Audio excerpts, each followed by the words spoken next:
I will resign as leader of the Labour Party. I have spoken to His Majesty the King this. So, why did Keir Starmer resign, and why can't UK Prime Ministers complete their term? Imagine electing a Prime Minister with a huge majority, only to see him resign less than 2 years later. This is exactly what happened in the United Kingdom, and no one is talking about it. British Prime Minister Keir Starmer has resigned, becoming yet another leader to leave Downing Street before completing a full 5-year term. But this isn't just about one politician. It is a story of political instability that has haunted Britain for the last decade. Let's begin with Keir Starmer. In 2024, Starmer led the Labour Party to a massive victory. After years of conservative governments and political turmoil, voters expected stability and change.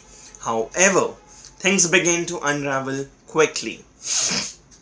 Labour performed poorly in local elections. The party lost hundreds of council seats, suffered defeats in Scotland and Wales, and many Labour MPs began questioning Starmer's leadership.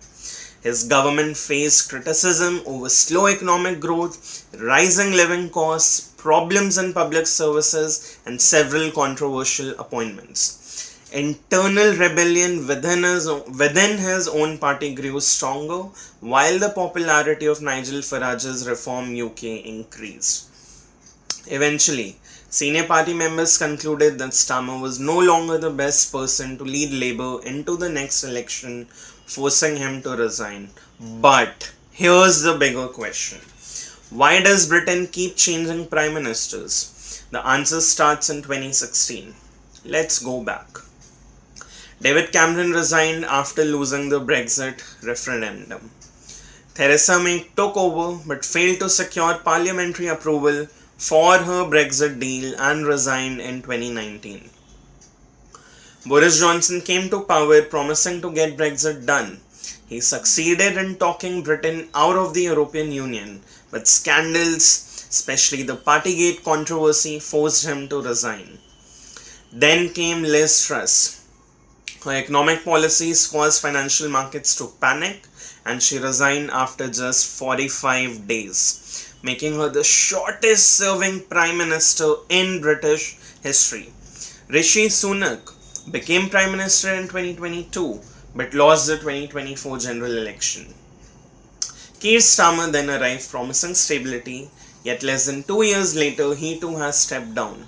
This means Britain is preparing to have its 7th Prime Minister in just 10 years. The reason is simple. Brexit divisions, economic challenges, party rebellions, leadership struggles, and growing voter dissatisfaction have created a revolving door at 10 Downing Street. The big question now is whether the next leader can finally bring stability to British politics, or will Britain once again witness another Prime Minister leaving office before completing a full term? Only time will tell. Recent reports indicate that internal Labour Party rebellion, poor election results, and declining public support played a major role in Starmer's resignation. Britain is now preparing for yet another leadership transition, and only time will tell. So let's wait and we'll see what further happens.